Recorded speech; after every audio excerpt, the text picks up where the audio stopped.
And now the webinar is being recorded, right?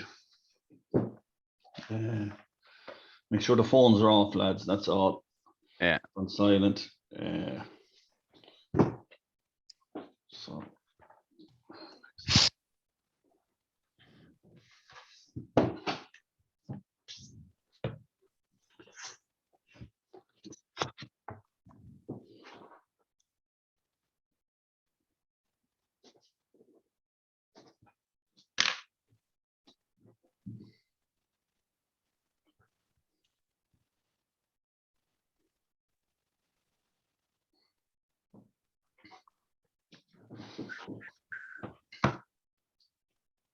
So once it goes to 8 on the clock, lads, I'll hit the start webinar button and we'll be live then. All right.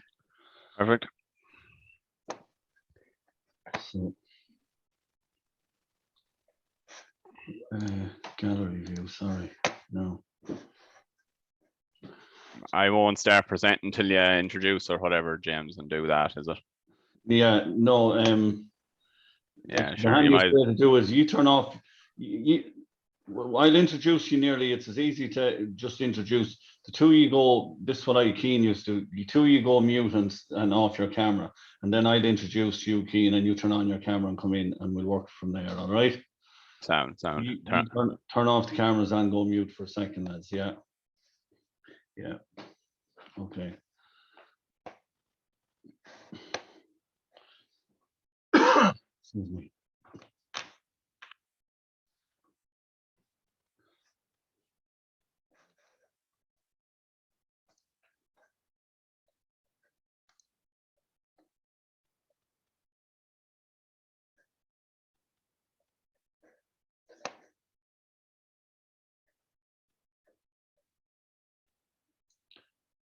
Good evening, everyone. I just see that we'll give it a 20 seconds. I just see the participants are just joining at the moment. So thanks a million for everyone for joining.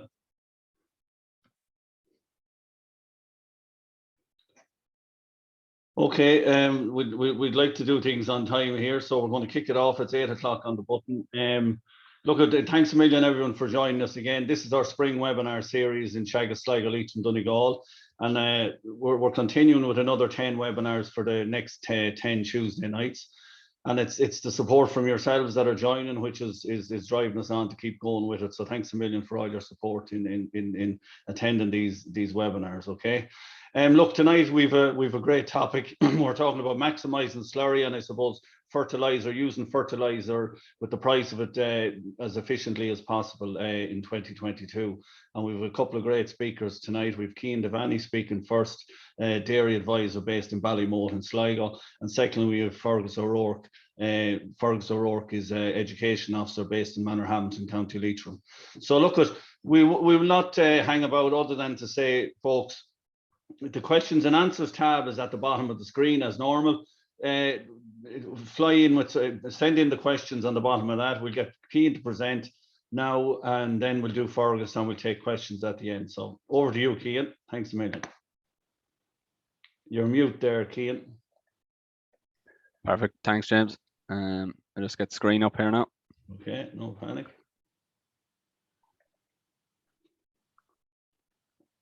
And just swap the view, Cian, yeah. Excuse me. Oh, I think I should be on full screen there now. No, not yet.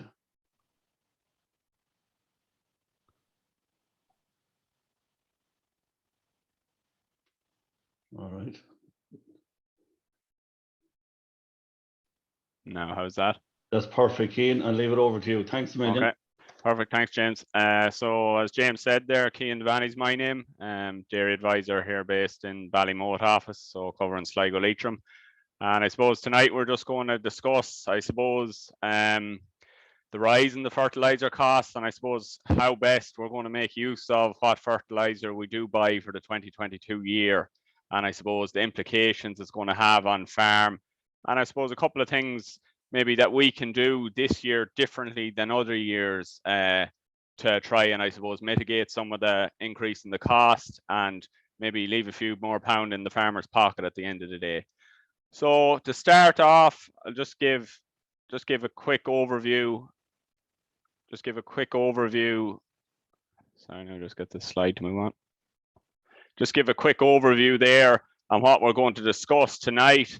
So firstly, and I think this is the bones of the whole presentation, but it's based around 6 questions that I think every farmer, regardless of his enterprise or the number of stock he has, needs to ask himself or herself this year on farm, basically. And once these questions are asked, it'll answer a lot of questions around what fertilizer needs to be bought for the farm and where we go for the 2022 year. I suppose secondly there, we're going to look at the current markets, going to discuss, I suppose, the changes that's happened in 12 months and I suppose look at where the prices have gone. Thirdly there, we're going to do a wee bit on product comparison, so looking at the different products that are available and I suppose what's value for money and when you're going out to buy. So there's lots of products there, lots of different names, your pasture sorts, your cut sorts, you know. So every farm is specific depending on soil samples and that, but there is value to be got in certain products over others, and we look at that as we go through. The fourth thing there, obviously whatever fertilizer we do buy, we want to maximize the return from it. So there's a couple of factors around that, and we'll discuss them as we go through the webinar. 5 there, just around requirements on pasture ground, and I suppose again it's very farm specific, so some lads may be operating a more extensive operation where, you know, the requirement for fertilizer to grow graze in pasture for the summer months mightn't be as big as maybe someone that's operating higher stocking rates, particularly I suppose dairy platforms and that. And we're going to look at maybe just 2 different scenarios there. And there's big savings to be made there on farms that are more extensive if you want. And maybe there's opportunities there to cut back this year given the price. But I suppose for every farm, the 6th one there, silage crop requirements, every farm, no matter who they are or what they are going to need a crop of silage next year if they're going to have animals on farm to feed. So regardless really of whether it's been grown for dairy cows, for sheep, for suckler cows, or for finishing cattle, you know, the offtakes from silage are the same regardless. And basically, whatever we take out of the ground, we must put back in the form of either slurry, which Fergus is going to cover, or chemical nitrogen. And we look, our chemical fertilizer, sorry, and we look at those offtakes maybe and a couple of points around replacing what we take out. Okay, so I suppose these are the questions I think we should all be asking ourselves, and basically a lot of the advice we're given today is, you know, it can be tailored to a specific farm, but I think if we ask ourselves these 6 questions, you know, it'll answer a lot of things and what we should be doing on farm for 2022.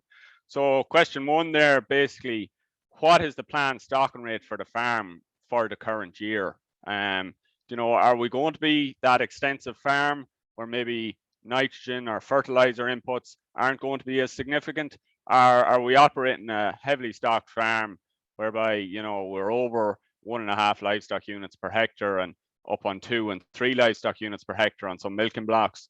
Well, if that's the case, you know, a saving on fertilizer, which might look like the right thing given the current price, can actually turn out to be the complete opposite, whereby we end up buying in a lot of imported feed, whether it be grass silage or bought in meal. And I suppose, you know, the second point there, have you a silage budget done? And he'll say, why is he talking about silage budgets? And, you know, we're in the first days of February and, you know, we haven't even looked at what we're going to make for the coming year. But I suppose what I'm looking at here is, you know, last year was a good year in terms of crops, with a good growing season, and there's a lot of silage made that could potentially be carried over into 2022. And for the typical farmer, you know, there's a saving there basically. It might mean that we can reduce the area cut, and obviously, as I said before there, you know, that's going to be a big saving on fertilizer, particularly for, we'll say, some of the dry stock farms where a big percentage of the fertilizer bill would be based on silage fertilizer. So Third point there, can we focus silage area to more productive swarts? So what I'm saying here, and I'd say Fergus is going to expand on this more, but maybe if we could, you know, the majority of our fertilizer is going on silage swarts. Can we focus it on maybe freshly reseeded swarts that will respond better to the chemical N, P and K that we put on? And also, I suppose the other point around that is, can we maybe focus our silage ground to areas where we can apply cattle or pig slurry onto them, you know, close proximity to tanks, and make good use of that. So I suppose 4, is there an option to sell or finish stock at a younger age? And again, regardless of the farming enterprise, I think everyone needs to sit down and assess where they are in terms of carrying passengers. Whether that be dry ewes, majority of lads would have scanned by now, so there'll be a percentage of ewes there empty. You know, is there a need to be holding on to them? They're basically every day they're eating. The same applies for suckler cows, so any cows that are empty. And also on the dairy situation, like, you know, we really need to be looking at the bottom, you know, 10, 15, 20% of the herd in terms of milk yield based off milk recordings, and question, like, what are these animals actually given to us in terms of profit? And, you know, in a year where it's going to be very expensive to make silage, and obviously grass is going to be more expensive to grow, we need to question why are we carrying these stock? And I suppose on a finishing enterprise, you know, where you're buying in stock and maybe grazing them for the summer, we also need to ask ourselves, is there an opportunity there whereby maybe we could finish these stock that bit earlier at a younger age, potentially at a lower carcass weight, obviously, but maybe a quicker turnaround, and, you know, the number of days the animals are on the farm eating an expensive product to grow this year, grass, could be reduced. So I suppose the 5th point there, have we up-to-date soil samples? So basically I just put in brackets there past 2 years. So we'll touch on this as we go through, but like, we're in the first days of February now. The majority of lads will have no fertilizer spread or slurry.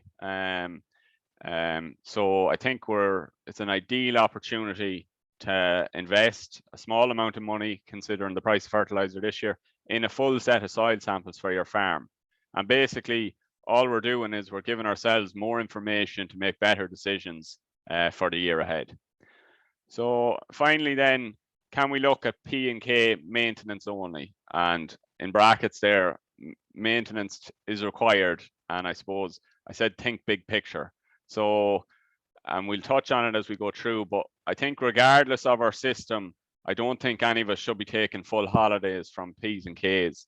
Like, we spent, you know, a long while trying to build these up on farms, and with 1 or 2 bad years in terms of just applying straight in, you know, we could undo a lot of good work. So if it means just applying maintenance, and we look at that for farm specific cases in a minute, I think we should do that, but maybe eliminate the build up for this year. And again, if we have a set of soil samples on farm, you know, we can make that decision as to where we are in terms of indexes, and can we save there.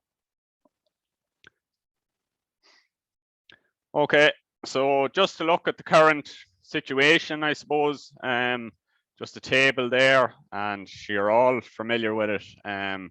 So April 21 doesn't seem like that long ago, little over 10 months ago, I suppose. And, you know, can, we all thought was relatively dear, or, well, it was the price it was, 235 a ton.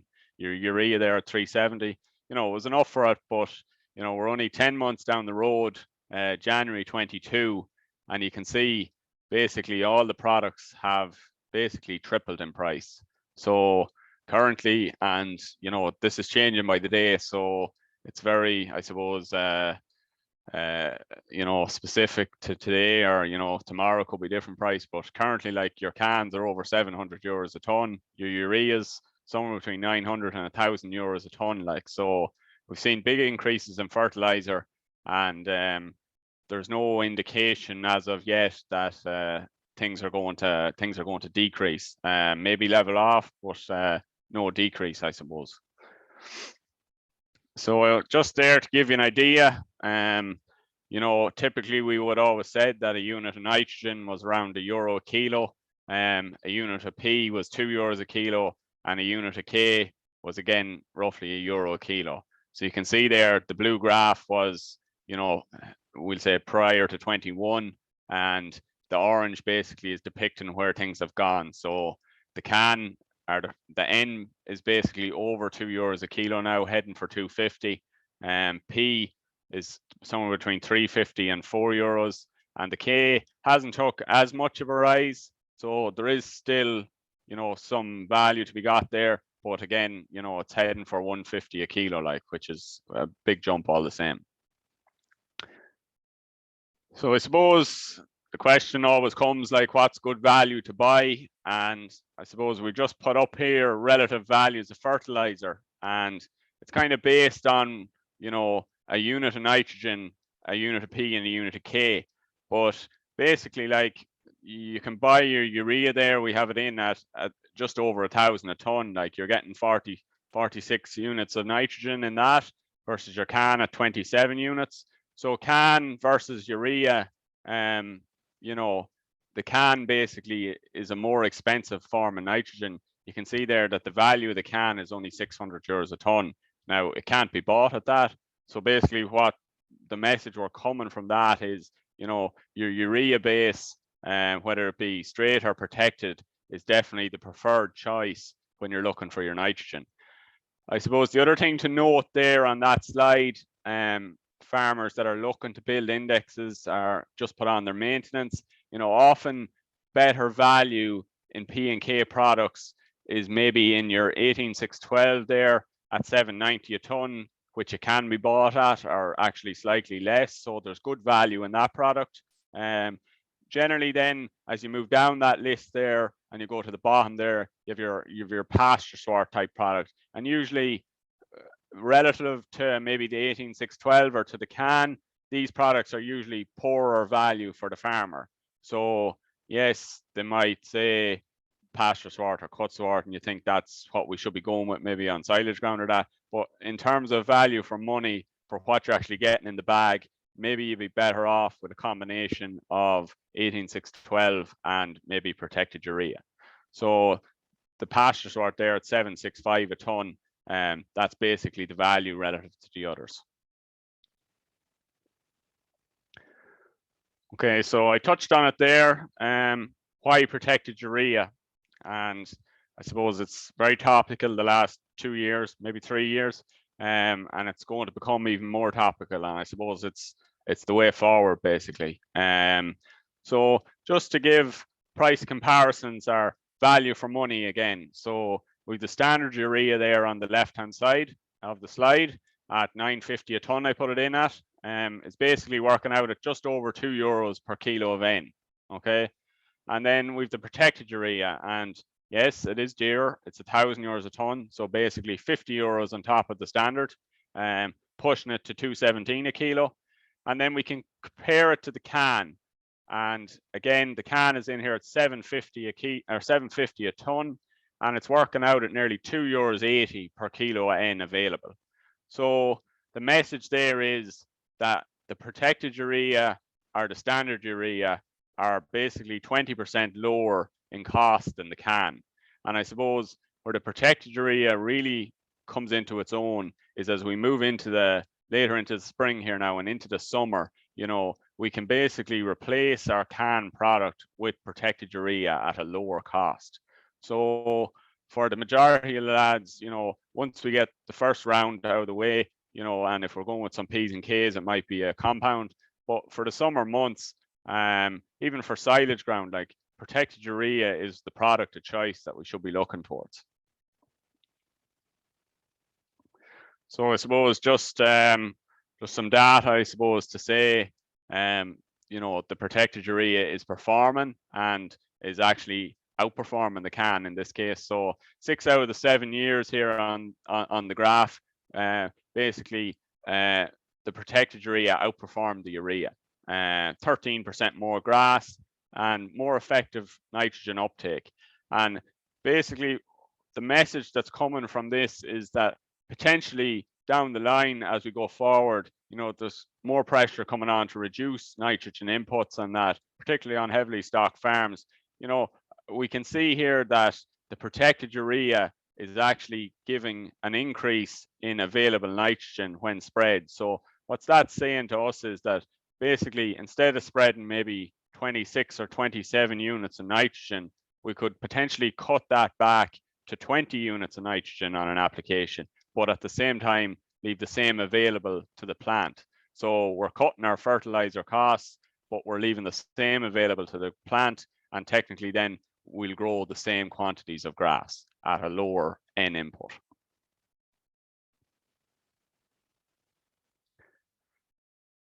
Okay, so I mentioned this at the start, but basically what we want to cover here is we're all going to have to buy some fertilizer on farms. But I suppose when we do buy it, we need to look to maximize the returns from what we do buy. So I started with point 1 here, and I think it's where we all need to begin, if we haven't got them already, is to start with a full set of soil samples. You know, it's a very small cost. We have it in there at 50 cents per acre versus what a pallet of fertilizer is going to cost this year. And basically by taking your soil samples, we're going to get an estimate of the pH on the farm, the P's and K levels, and then we can target, you know, what products we buy to the fields most suitable. So we can target a Lyme application, and we've always said Lyme is the cheapest form of fertilizer, and that hasn't changed. It's probably only more increased so than anything else, because, you know, as the other products go up, Lyme becomes actually cheaper. Organic fertilizers, so Fergus is going to touch on that. So, you know, focusing on applying them to where they're needed, and again, the soil results will give the indication as to where the low indexes are, and we can focus getting them to them paddocks and maybe reducing P and K in the form of chemical nitrogen, and then obviously the chemical fertilizer. And I suppose the last point there, making savings on index 4 soils. So it's very hard to say cut back on P and K if we don't know where these index 4 soils are. So by maybe investing 200 or 300 euros at the start of the year on a set of soil samples, we might be able to identify a number of paddocks that are actually index 4 and need no P and K for the year. And by doing that, you know, we'll straight away there, we could save the price of the soil samples.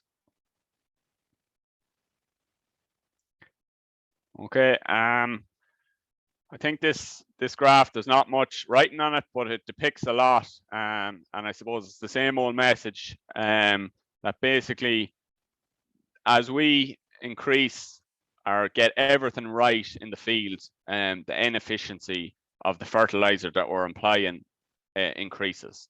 So we start over in the left-hand corner there, and you can see there, basically, if we've low pH and low P's and K's, we have somewhere between 25 and 30% nitrogen efficiency recovery, which basically means that, you know, we can buy whatever product we like, whether it be can, protected urea, standard urea, or compound. But, you know, what we're applying, we're getting very poor bang for our buck because all of these are wrong.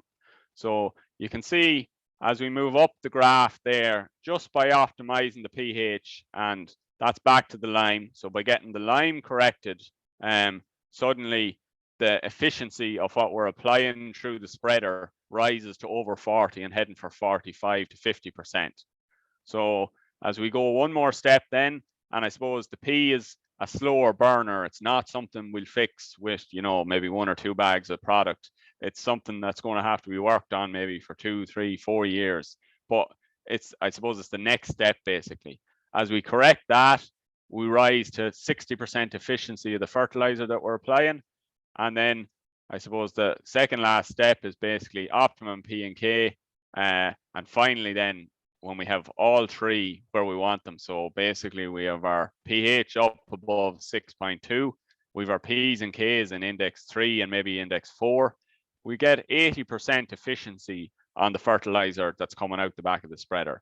And that's, you know, that's where we need to be when things are where they are, when fertilizers heading across €1,000 a ton, there's very little sense in buying pallet loads of fertilizer when maybe, you know, the P's and K's and the pH are so far off where we're going to apply in them.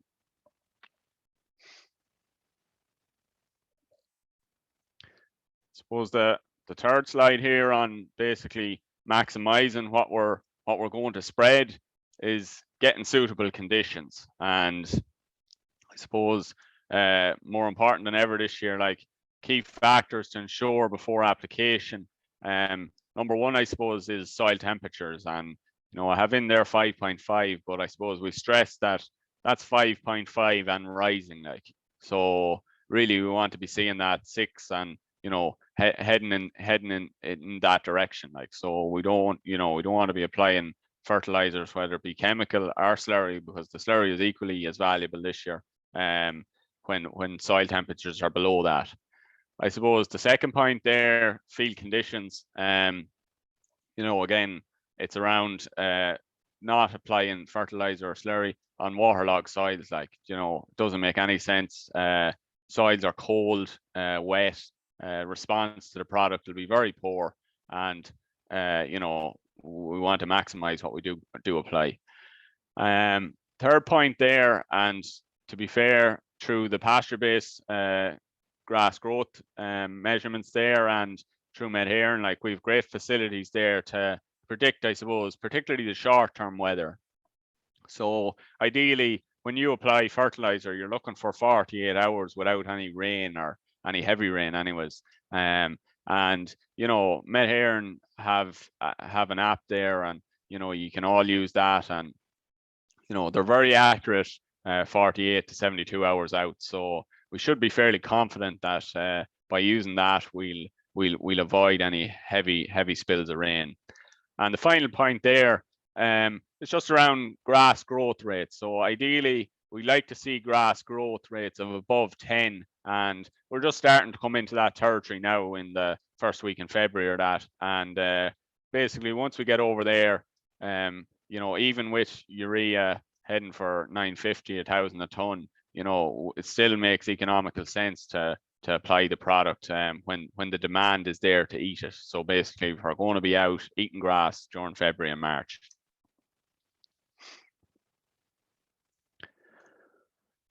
Okay, so this is one of the two examples, and I suppose we'll start off, and I'm just calling it moderately stocked. So basically, it's the option for the farmer that you know, somewhere around you know, half a cow maybe to the acre or that, so 130 kilos organic N, maybe a combination of sheep and cattle or that. And, you know, they're saying, can we save something this year? You know, the thing is where it is, it's at the top end of the market. Can we look at making a saving? And I suppose I said there before, we need to firstly identify where the farm is at in terms of soil fertility. But yes, there's definitely savings to be made there. And you can see here, we've highlighted the third column there. So that's basically an index 3 soil.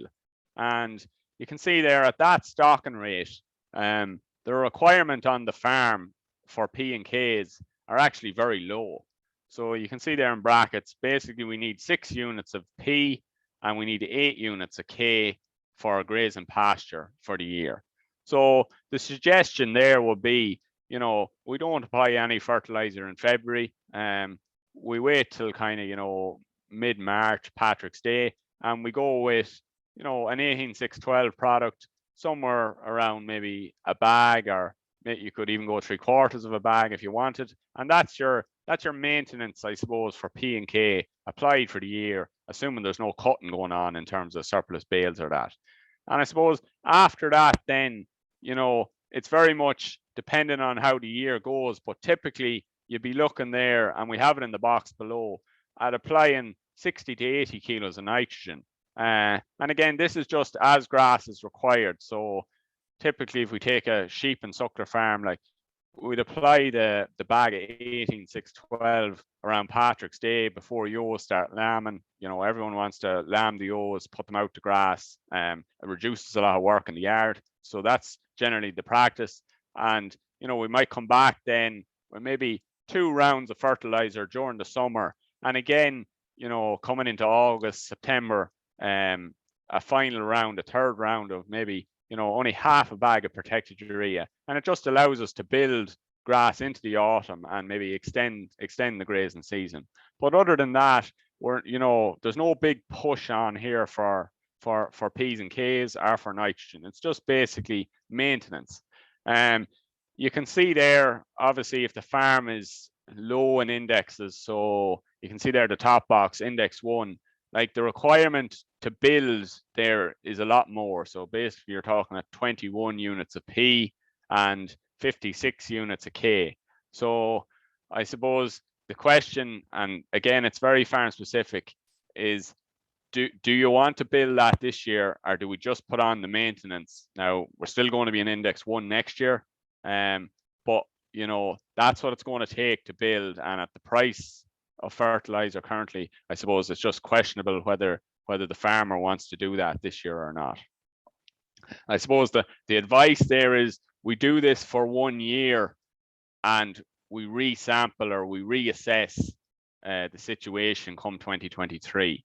And, you know, hopefully the markets will have changed and fertilizer might be back to a reasonable price, and it'll allow farmers maybe go back and focus on building those index 1 and 2 soils on the moderately stocked farm.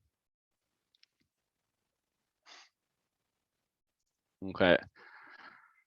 So I suppose just to flip the coin then, just to cover all bases really, you know, we have some more intensively stocked farms, and I put in brackets, you know, these are farms that are going to be out of grass probably from next week on, like, and you know, the advice has to be somewhat different for those farms. Like, we can't say on these to skip nitrogen, because, you know, at the stocking rates the farm is running at, they'll very quickly run out of grass, and the result is then it's either buying in meal or we're eating into silage reserves that potentially can be carried forward if we were growing the grass, are going to be very expensive to rebuild given the price of fertilizer. So I suppose this is just a simple table that we've kind of developed for the farm, you know, stocked at somewhere between 2.5 livestock units per hectare and 3, like, and basically it's dividing the farm into 4 sections. And it's focused on going to grass in February basically, and I suppose really it's focused at dairy cows. But we'll say there the first quarter, we'll say, or the first section there is basically 40% of the farm, and this is the percent of the farm that has low covers, not that much grass, was grazed in the back end maybe late October, early November, and this is an ideal place to go with early slurry. So what we're saying is apply 3,000 or 2,000 gallons of slurry on this ground on the first application. So that's for the month of February, we'll say. And the next section of the farm then is 15% of the farm. And I suppose this section of the farm is where we might get cows out grazing in the next week or, you know, 10 days. And basically the advice here is don't apply any fertilizer on that. Ideally graze it, and hopefully get on then with your slurry once again, kind of mid to late February, 2,500 gallons. And you can see there we're putting on 20 units of nitrogen. The next quarter is basically another 15% of the farm. And the advice here is basically go with your half a bag of urea in early February, once, as we've mentioned before, soil conditions are right and soil temperatures are rising.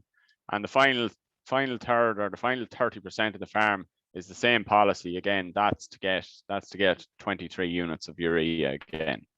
I suppose the second application then, and it's key that we follow on this type of a farm, is basically a March application. And what we're doing here is basically the part of the farm that got the slurry early in the year is getting 40 units of either urea or protected urea. And basically what that's doing is it's bringing that part of the farm up to 56 units of nitrogen. The part that was grazed and got slurry has also been topped up with 40 units of nitrogen again, and that's bringing that up to 60 units there. And I suppose the other 15% then, which now will have been grazed since the last application. Again, we're going to try and get slurry out here and make best use of it. But really what the result will be if we get the slurry on is, again, we'll have 66 units of nitrogen on that. And I suppose the final third then, this is really the part of the farm that's got no slurry yet. Still hasn't, some of this still hasn't been grazed. Basically, we're topping that up with another 40 units of nitrogen. And you can see there the bottom of that table. So by the 1st of April, the entire farm there will have roughly 60 units of nitrogen, a combination of slurry and protected urea or standard urea applied. Okay, I suppose the next one that we wanted to look at, and this is Cian, we're gonna have to move you on now. We're watching the time, good man. Yeah, okay. The next one then, I'll run through this quickly.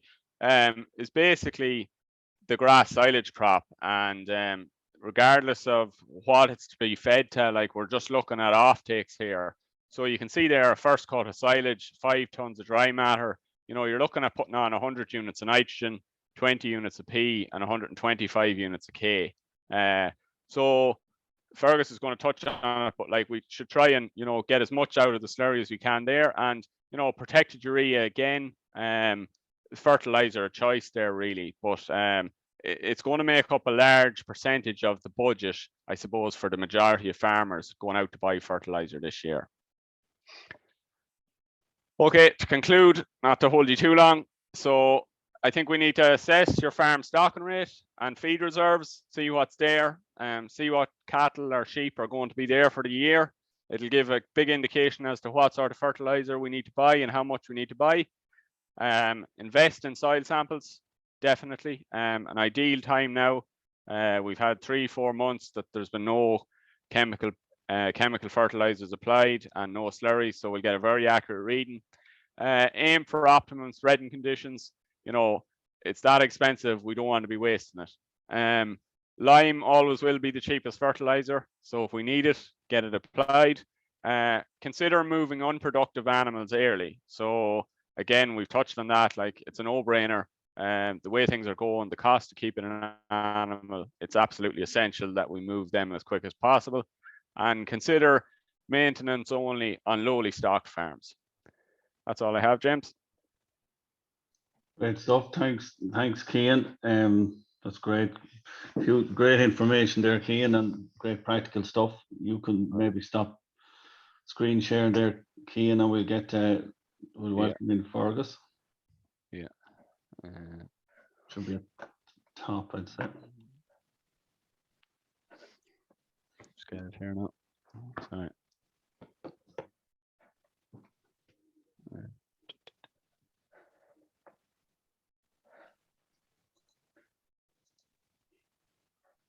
I'll stop it here. Yeah. There, okay. No, okay. Yeah. Okay, Fergus, you can share your screen, please, and we'll go on.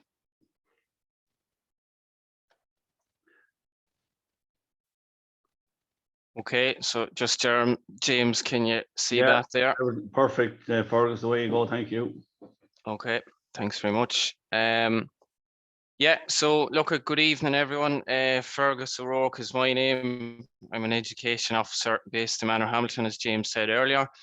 So I suppose while Cian was talking about the nutrients that we have to buy in a pallet or a bag, you know, and the associated cost with that this year, I suppose I'm going to focus on the nutrients that you already have on the farm under the slats in terms of the slurry. So I suppose in light of the high fertilizer cost this year, it's probably focusing all of our minds on making better use of that slurry that we all have.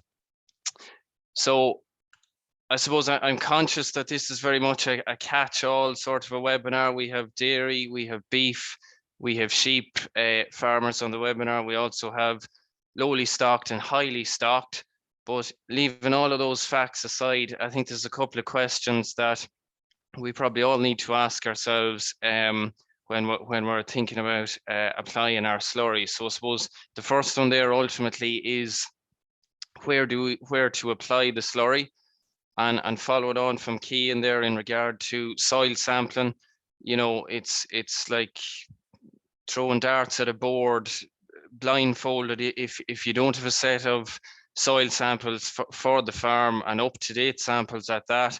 You know, it's going to be very difficult to get the maximum use out of the slurry. So by having the soil samples up to date, we can determine what fields are low in P and K, and then ultimately we can target those fields with our slurry. I suppose the application rate then, you know, ultimately that's going to be determined again by our soil samples, you know, which fields are hungrier for P and K, but also a big part of that is going to be where we're applying it. So is it in a grazing scenario, or is it to grow a crop of first or second cut silage? We don't want to be under supplying the nutrients, or likewise we don't want to be spreading them in excess either.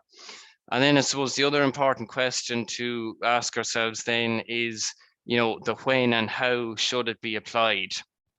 So in an ideal world, we should be applying as much as possible of the slurry in the springtime, and more, I'd say that's probably going to happen this year in light of the high costs. You know, and I suppose the reason why we like to apply the slurry in the springtime is, number one, there's a high demand for nutrients, grass is starting to grow. Number two,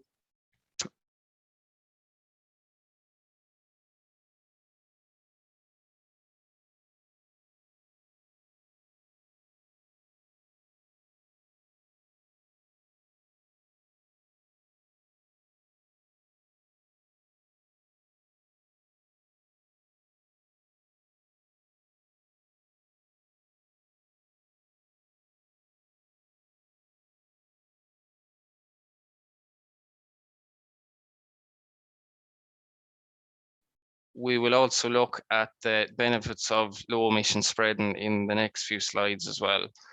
So moving straight into it, looking at the value of cattle slurry, you know, so when we go to the co-op and we buy the pallet of fertilizer, we're given a label. So it's either 10, 10, 20, or it's CAN, or it's urea, whatever the case may be. You know exactly the value of that product. So, you know, you can determine how you're going to apply it then. With slurry, I suppose it's a little bit different. And I suppose the important point there is that not all slurry is in fact the same. It might look the same in the tank or going out on the field, but there is significant variability in it. And where that comes from, or where it's driven from, is primarily the dry matter percentage. So I suppose really the message on that slide there is that the more dilute the slurry is, I suppose the less nutrient dense the slurry is. So if you take, for example, your nitrogen there, you can see that at a dry matter percentage of 2%. So that's a very dilute slurry. There's obviously washings, or maybe there's a gutter or something leaking into the tank. It's very, very dilute, very watery. You can see that there's only approximately 4 units of nitrogen for every 1,000 gallons. Whereas if we move up the ladder there to a thicker slurry, so to speak, 6% dry matter, and that's kind of a commonly quoted figure, you can see that there's approximately 9 units of nitrogen per 1,000 gallons. So that's really the takeaway message there from that slide, is that not all slurry is in fact the same. So you need to bear that in mind. Look, we all like to talk in monetary terms. I suppose it's nice to bring everything back to how it'll affect your pocket. So I suppose I just have two of the common slurries that are applied on farms. So we have cattle slurry and pig slurry. Just a comparison there in the nutrient density of those. So you can see that cattle slurry there, approximately for every 1,000 gallons, you're looking at 9 units of N, 5 units of P, and 32 units of K. And again, I stress that's approximate. Whereas if you look at your pig slurry, it's a much it is a much higher concentration of nitrogen, almost twice the amount as cattle slurry. It's scoring a little bit higher for your phosphorus, and it's scoring a good bit less for your potassium.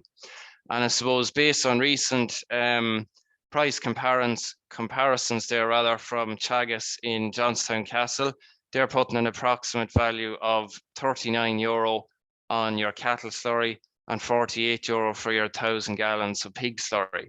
So I suppose if you were to put that in simple terms, every time you go out with a 2,000 gallon slurry tank of cattle slurry, there's approximately €78 floating around in it. So it's a valuable enough resource that you're pulling behind the tractor. If you were to take example of the amount of slurry in a slatted shed, if you took, we'll say, a 3-bay double with a suspended passage, a common enough shed in this part of the country, you're looking in the region of €4,200 worth of nutrients below the slat. So it certainly is a very valuable resource, not just this year, but in fact every year. So as I mentioned earlier, when you go to the co-op, you pick up the bag of fertilizer and you know exactly what you're buying. We don't have that luxury with slurry. So, you know, how can we determine what the so-called label of the slurry is? So we have two options to do that. Number one, we can go to a laboratory and I suppose just ringing around many of the laboratories that you would send your soil samples to, or indeed your BVD tags for your calves. Many of those laboratories are now offering this service as well. And they're actually inundated with this, they were saying, in light of the high fertilizer costs. So look, you collect 1 litre of diluted slurry, or agitated slurry rather. You send it to the lab as quick as possible, no more than any sample. You want it, you want it fresh, you want to send it as soon as possible. There is a cost with it there, approximately 60 to 80 euro. I only rang a few labs, and there is again an approximate 10-day turnaround. So there is a little bit of time taken with that. If weather is against you and you want to get the slurry out, that option may not be practical or feasible for you. The other option is sort of a home test where you can purchase a device called a hydrometer. Again, you agitate the slurry. The simplest way of doing it is to collect the sample from the gate valve of the slurry tanker. You put the slurry in a leak bucket or small bucket or something. You place the hydrometer into the bucket, give it a wee while to find its level. At that point then it will give you a reading of the dry matter percentage, and at that point you can then determine what the nutrient content is of that slurry. Again, the cost of buying that device isn't huge. It's about 50 or 60 quid. All right. So again, I'm not going to hold you too long on this because Cian went through it already. But again, the very same logic applies, be it bagged fertilizer or slurry. Having the appropriate soil temperatures, 5.5, 6 degrees. Anything less than that, we're not going to get the value from the slurry. Again, the field conditions, so the soil trafficability, that's ultimately going to determine when we get out with the slurry. So if field conditions are very wet, we obviously won't be traveling. And I suppose just another point on that, when we are getting out with our slurry, it's important just to take into account maybe the tire pressure on the slurry tanker, because we don't want to be causing any compaction to the field, so that we don't have the tires pumped up too hard. And I suppose that you'd be looking at the manufacturer's guidance on appropriate tire pressure. The weekly forecast, again, similar to Cian there with fertilizer, we don't want to be spreading slurry in dodgy conditions. It needs to be a decent forecast ahead. And likewise, as he mentioned, also with the grass growth rates, that the growth is actually taking place. So the application methods then, look at the good old splash plate, tried and tested for the last long number of years, a common sight across the country, but is starting to come under a little bit of pressure. you know, from an environmental point of view. So look at the benefits of them, you know, relatively low maintenance, you know, not that many moving parts on them really. So a fairly simple machine to operate and maintain. And I suppose when you're looking at a price comparison on a machinery basis, a relatively cheap enough machine to buy as well in comparison to some of the other applicators. The downside is it's what you call it. There is high ammonia losses, and whether we like it or not, agriculture, you know, produces approximately 33% of our greenhouse gases and 99% of our ammonia emissions. So that's why I'm saying that this device is under pressure for that very reason. And combined with that, along with high ammonia losses into the atmosphere, you know, we're obviously losing the nitrogen content of the slurry as well. So that's a double whammy. The other disadvantage probably is grassland contamination. We're probably not getting as quick a turnaround from the time that we apply the slurry until grazing. Look at the other common application methods then are the low emission type technologies, be it your trail and shoe in the picture there, or more commonly in the Northwest, your dribble bar. So again, some of the benefits associated with this is a reduction in N losses, and that's good for the environment, and it's also good for your pocket. So there's a reduction in ammonia losses, and there's a higher nitrogen recovery from the slurry itself. That naturally leads to reduced odors and smells. As you can see in the picture, it's a more precise application of slurry. You're delivering the nutrient exactly where it's needed, down close to the base of the plant. You can get away with applying it in heavier grass covers, and that leads to a quicker grazing turnaround. So look at when and how to maximize slurry N. You know, and I suppose there's two key messages if we could take away from this. Number one, spring application. So if you look at it, irrespective whether it's a splash plate or a trail and shoe or a dribble bar, spring application is delivering a more efficient use of nitrogen. You're recovering more of the nitrogen. The second message there is the low emission technology. As I said in the previous slide, the less technology is more, and that's certainly the truth when we look at this slide. So if you compare your splash plate in the springtime, you're getting approximately 6 units of nitrogen out of the slurry, whereas if you go to something like a dribble bar or a trail and shoe, you're recovering anywhere up to 9 units of N from the slurry. So it's delivering twofold. Excuse me, twofold for us, both on the environment and the nitrogen recovery. Where should I spread the slurry?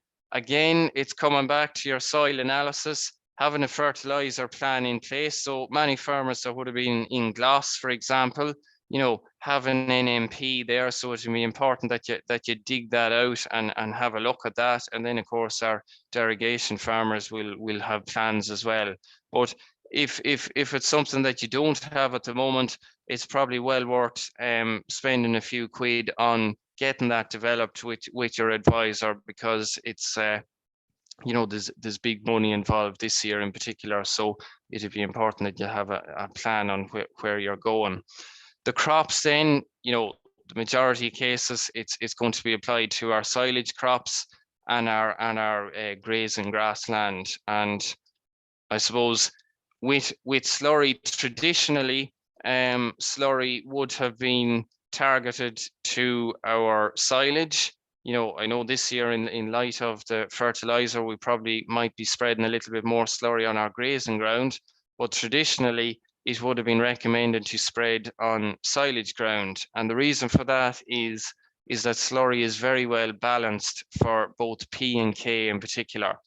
So if we look at the first cut grass silage requirements there, you know, in terms of N, P and K, we're looking at approximately 100 units of nitrogen, 16 units of phosphorus, and 100 units of K being applied per acre, or as close as possible to that is needed. If we take, for example, 3,000 gallons of cattle slurry, that's delivering approximately 27 units of N, 15 units of P, and about 96 units of K. So you can see that the cattle slurry alone is essentially meeting our requirements for P and K. So it's in the ideal ratio that's required of 1:6, the ratio of 1 unit of P to 6 units of K. So in that scenario there, you can see that by applying the slurry alone, we're meeting our P and K, but we are falling a good bit short on our nitrogen. So the option then is to balance up that deficit with whatever chemical fertilizer. And I suppose as Cian outlined earlier, you know, either urea or protected urea offers the best bang for our buck in that regard. So for in that scenario there, I just have, if we were applying a bag and a half of urea along with that slurry, that would bring us up to approximately 100 units of nitrogen, and our requirements for a 5-ton crop of silage would be met. So look at our spring slurry application there then. You know, as I said, it's going to be targeted towards grazing ground. You know, you might tend to divert the more watery slurry to our grazing ground and the thicker slurry to our silage ground. And I suppose there's just a very simple plan, but I think it's pretty logical there. You know, you're not going to be applying slurry to very heavy grass covers. That your low covers is the best protocol for your slurry. When you get those medium or heavy covers off, at that point then you could or should consider going out with slurry then. Okay, so you know, we can get all those things right. We can apply in the spring, we can apply based on soil analysis, but it can still go wrong for us if we don't get the application rate right. And how do we do that? You know, if we're using either a splash plate or preferably a low emission type machine like our trail and shoe or our dribble bar, there's a few variables there that's going to dictate the application rate. So number one, the width of the tanker, the length of time it takes to empty, and the desired application rate. So Teagasc have developed this tool there last year, and you can get that on the public website, or if you Google it, the slurry spread and calibration tool. And it's essentially what it does there, it when you plug in those figures, such as your tank size, the width of the spread, the time it takes to empty a tanker load, the desired application rate, at that point then it will give you the necessary forward speed. So based on all of that, then you will be able to give the right application rate. You can be sure that you're delivering 2,000 or 3,000 gallons per acre, whatever the case may be. So we're nearing the end there now. So look at slurry and our water. You know, as of today, we can spread in all parts of the country. You know, so I know I'm conscious that we have people from you know, different counties here. So anyone in Leitrim, for example, or Donegal can spread their slurry from today. If you were in Sligo, you could have done it. You could have done it a little bit earlier, back on the 15th, and then in the green zones in the east of the country on the 12th. But irrespective of that, just because the rule book says we can spread the slurry after the 1st of February, that doesn't mean that we can go out, you know, when weather conditions are unsuitable. So even though the date has passed, we still need to be conscious of good conditions for spreading our slurry. So number one, things like buffer zones. You know, so when we're spreading our slurry, we must maintain a 5-meter buffer zone. Generally, that 5 meters extends to 10 meters for the first 2 weeks around the closing date and the opening date. And that's just the very basic buffer zone. The buffer zone increases substantially when we're talking about lakes up to 20 meters, or if we're talking for water abstraction points, it can be anywhere up to 200 meters. And that'll be obviously farm specific. You'll know where those are relevant and not relevant. And the conditions that we shouldn't be spreading slurry in is, and this is common sense stuff, the land is waterlogged, the land is flooded, if it's frozen or covered in snow, if there's very heavy rain forecast, very common sense sort of stuff, you would think. But when you go the road, you still see slurry going out in those conditions in some cases. And then, of course, we must not use an upward-facing splash plate or indeed a rain gun. Both of those have been banned for a long number of years now. However, I'd say everyone knows where you could still spot one of those. So just to be clear, neither of those devices are legal to use. It would be remiss of me not to touch on safe slurry handling. Unfortunately, we hear of many accidents and worse fatalities associated with the slurry spreading season. And I suppose there's a lot of risk areas there in terms of the heavy machinery that we're using, be it your agitators, your slurry tankers, tractors. When we're out on land, hilly ground, road work, etc., there's a lot of room for error there. One of the most common causes of injuries and fatalities is, of course, the PTO shaft, spinning at 540 revolutions per minute. Many a person has lost a limb or worse because of that device. So look at number one, you'd be doing that anyways, probably maintaining your equipment or having it right before you go at slurry. All of those equipment must and should have a cover and a chain on the shaft from a safety point of view. Number two, when we're agitating the slurry, it only takes one lungful of slurry gas to kill us. So hydrogen sulfide is the gas that will kill, and sadly, it is a gas that we cannot smell. So hence why it has taken a lot of lives. So again, taking precaution around that, evacuating all of the animals out of the shed. Every year we hear of where animals have died or been overcome with fumes in the shed during agitation. Likewise with humans as well, so that the shed is cleared before agitation, that you don't enter the shed, preferably not at all, but certainly not in the first hour after agitation. That can be difficult in older sheds, but at a minimum, you should have it well ventilated, all doors open, and insofar as possible, if you could do it in weather conditions that were breezy or windy, if possible. So that's just to be conscious of that with slurry handling. And then of course our manhole covers and slats, many of the slats only have a working life of 20-25 years, etc. And you often hear of where slats have failed. And a lot of the sheds now are coming of an age where slats are maybe of an age where they need replacing. Likewise, our manhole covers as well, keep an eye on them and make sure that the grids are fitted underneath them and always that they're closed after use.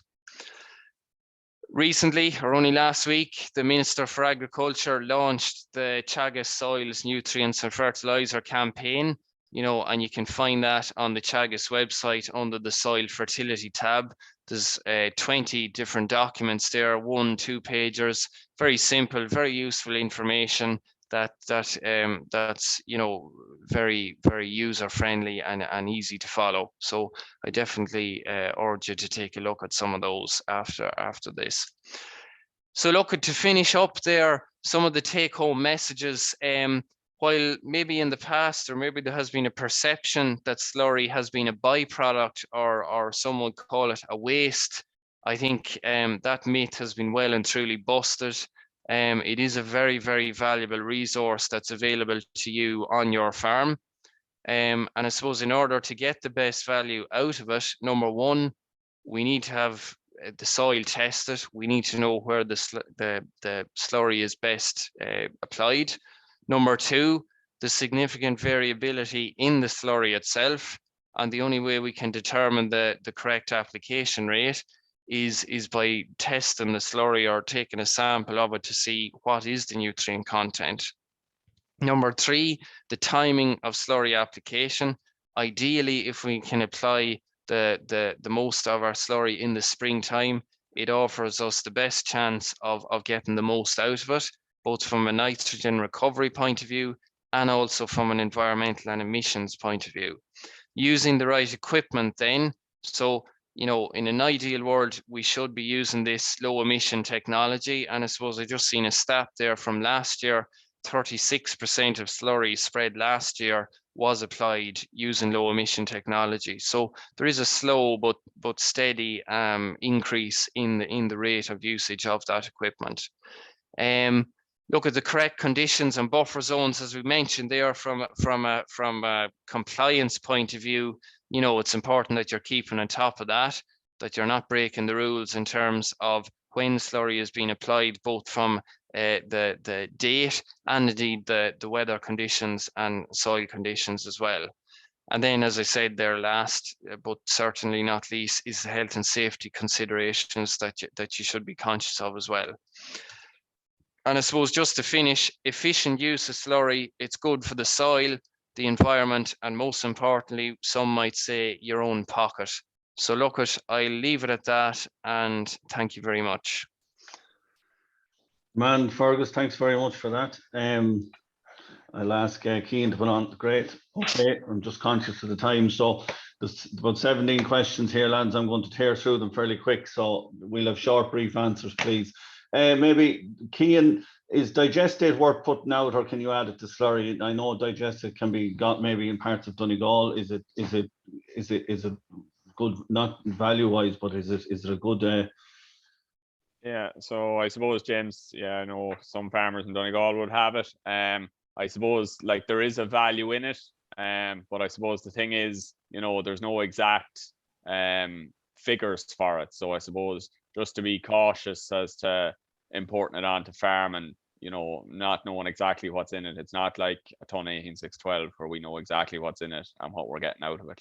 But yes, there is a value in it, but with caution, I suppose. Okay, maybe talk to the person that's get it tested maybe before you bring it on to know its value. I suppose is the exactly key one there. I'll keep with you for a moment, Cian. If you could, just two questions in terms of, do you need wet weather to use urea, first of all? And the second one, is there a problem using protected urea in old fertilizer spreaders? But so we'll go with the first one first. No, I think to say we need wet weather is probably the wrong thing to say. Like we need moisture, but I suppose there's a good rule of thumb. If you put your knee on the ground and it gets damp, like that's enough for the urea to work. But the last thing we want, and we said it there, is heavy pours of rain after putting out any fertilizer, urea or can or whatever it might be. So no. The second one, I think that's around old fertilizer spreaders, and yes, no, the product is identical to standard urea, only it's coated. So the color of it is different, but other than that, it's a granule and it'll operate through any spread. Yeah, it's pelleted, so it should spread. Yeah. It should spread well. Just on fertilizer, I'll stick with you, Cian, for a moment. Should fertilizer be mixed in the slurry tank? No, I wouldn't advise it anyways, James. I suppose given the cost of it, the last thing we want to do is start mixing it in through slurry, and it's a very small granules and small product, like a ton of fertilizer, to mix it in through a tank and spread it couldn't be advised. No. Yeah, and you have control spreading it obviously in the spreader and rates and, exactly. And everything else. Okay, I'll come back to the spring barley in the moment. Just is there a rule of thumb for fertilizer usage versus soil temperature, Cian? Is it something such as 60% utilization at 6 degrees, 70% utilization at 7 degrees? Or can we be confident that once we go over 5.5 degrees, the amount of waste fertilizer is negligible?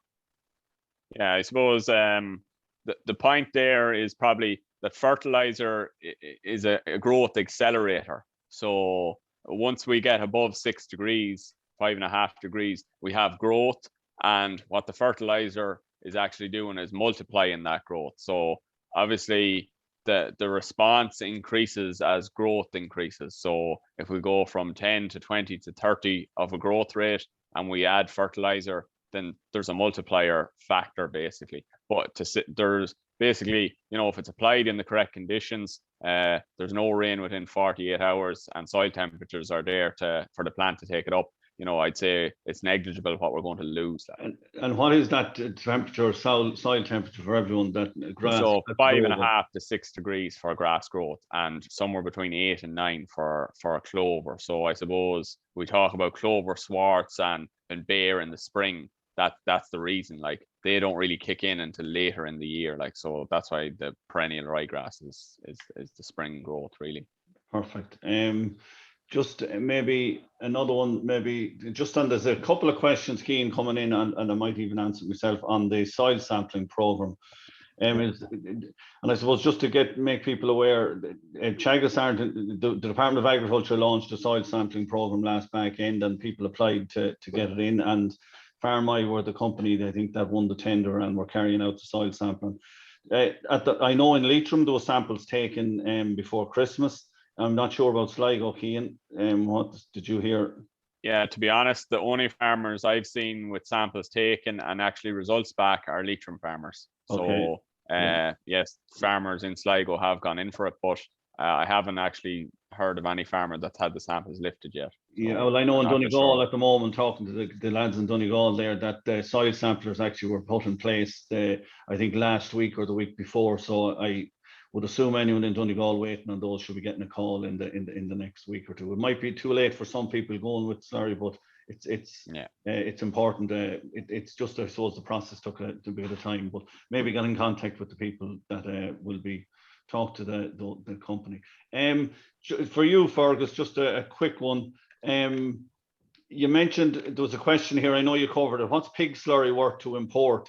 Euro value per 1,000 gallons, and the NP and K value. Well, I wrote it. Yeah. Go ahead. So look at, and again, it's approximate terms, but you know, most recently there's an approximate value of €48 on 1,000 gallons of pig slurry, and the nutrient content of that is 19 units of N, 7 units of P, and 20 units of K. So it's, you know, it's a very valuable resource there. Okay. Say that again. What's the NPK, the figures for pig slurry? Sorry, so it's not 19 units of N, 7 units of P, and 20 units of K. So 19, 7, 20. And I suppose just to be conscious of that, if you're taking in pig slurry, you know, that's built into your organic in your stocking rate. So, you know, you have to be under the 170, you know, to take that in. Yes, it's built into that figure for you. And if you're taking in slurry anyway, it's all now on an online system based on the Department of Agriculture and Ag Food. So you need to be talking to your planner, and the guy exporting, or he or she, will need to be talking to a planner as well. Yeah, you need to be very careful that you can take it in. Yeah. How long, Fergus, is it taking soil samples to come back from the soil? Oh, sorry, it's from the soil sampling scheme. But our own samples, if you take a Chaga sample, roughly how long is it taking to come back? Oh, generally, it depends on the volume, but I've seen them coming back as quick as a week, but certainly 2 weeks to be back. It's quite a quick turnaround. Yeah, and I just see a text there from my colleague Gary Fisher in Donegal. He says no samples lifted yet or analysis back for Donegal at the moment. Just to keep going down quickly through these, maybe to you, Cian, I don't know, is there a type of fertilizer that you would recommend, number one? And secondly, is there any way, do you know any ways to stop the nozzle of low emission slurry spreaders from blocking up any of you? That's a question. Okay.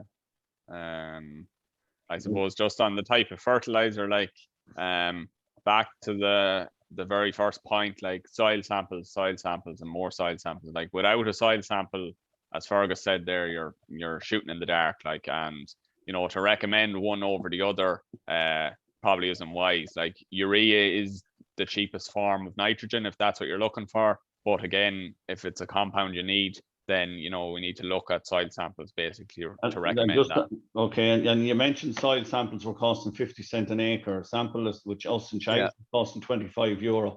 Can you explain your statement? There's a query here. Yeah, no problem. So basically, I suppose my calculation on that is our soil samples are €25. The recommendation is that a soil sample will cover 5 hectares, which is 12.5 acres. So divide that out, works at €2 basically. And the soil sample then will be valid for, well, 5 years technically, but even if we call it 4 years, so that comes back to 50 cent an acre basically for a soil sample. Okay, great. Fergus, any advice on spreading farmyard manure in the spring? A lot of farmyard manure around, I'm sure, on lots of farms in Sligo Leitrim and Donegal. Yeah, so again, I suppose traditionally it has probably tended to be spread in the back end of the year, or maybe after a coat of silage or something like that.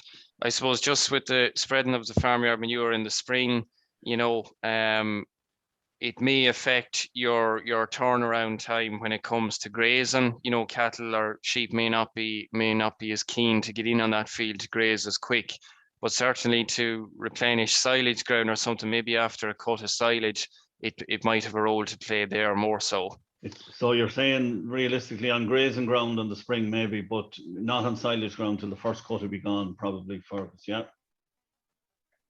Yeah, and I suppose just to be clear, with grazing ground, if you are spreading it in the spring, you know, it probably is going to leave you with a longer turnaround time before you can get stock back in on that field. So just to be conscious of that. Great. And but it's a very valuable sorry, I'm rushing you here now, well, lads. The next one, can Lyme and slurry be applied around the same time? That's well, look at ideally, if you are spreading them first, you will go with the slurry first, followed by the lime. If you have spread lime on the land, you need to be waiting somewhere in the region of 3 to 6 months before you could spread the slurry after the lime. So best advice, if you have to apply both, would be to go with the slurry first. Get the slurry Whereas out. if you apply the lime first, you have to wait 3 to 6 months before you put slurry out. Great, Fergus. And yeah, so anyone with slurry, get it out, get it washed into the ground. I'm sure it will rain, unfortunately, and then follow with the lime.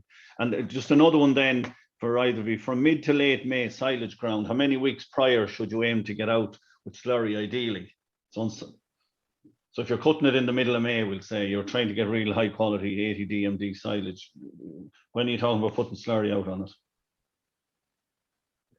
Yeah, so look at, if you're hoping for that high quality silage, you're going to be applying somewhere in the region of 100 units of nitrogen. If we work off the rule of thumb that we're using approximately 2 units a day of nitrogen, you know, in all things being equal, good growing conditions, that's approximately 50 days. And it's recommended there that you would leave a gap of a week or 10 days between slurry and fertilizer application, so you can do the sums based on that. Great. There was a question here, just a final one I'll deal with. It was on the spring barley tillage, and I suppose today was based mostly on grassland. And the question came in there from Roger. What we'll do, Roger, we're going to get or Martin McCullough, our tillage advisor, to give you a shout. But I suppose to give people an update, I talked to him there and he's saying it's similar to grassland, the advice, maintenance this year in terms of P&K. Again, very important to soil test. And I suppose lime is critical in a year like this. And he did say, though, you could import slurry and manure and plough down within 3 to 6 hours to reduce the chemical requirement. But what we'll do is we'll get Martin McCullough, our tillage specialist in Donegal, to talk to you on that. Look at folks, I think we'll leave it there. A huge word of thanks to Cian Devaney and Fergus O'Rourke. I thought that 2 brilliant presentations, very practical for this part of the world, fellas. And thanks very much for your time. We had over 140 people, just to let people know, on tonight. So again, as I said earlier, it's thanks to everyone's support that's coming on, that's driving this forward. We have lots of information and we want to give it to you, the farmers, the general public. It doesn't matter, client or non-client, we have the information. These webinars are for absolutely anybody that wants to come on to the webinar series, and everyone is welcome. Next week, a very topical thing we're going to cover is preparing for lambing.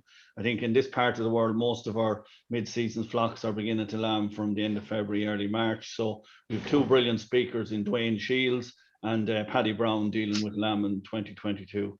So look, thanks a million again to everybody. Again, huge thanks to Cian and Fergus. And if you're not at home, safe home, and good night, everyone. Thanks a million. Thanks. Good night.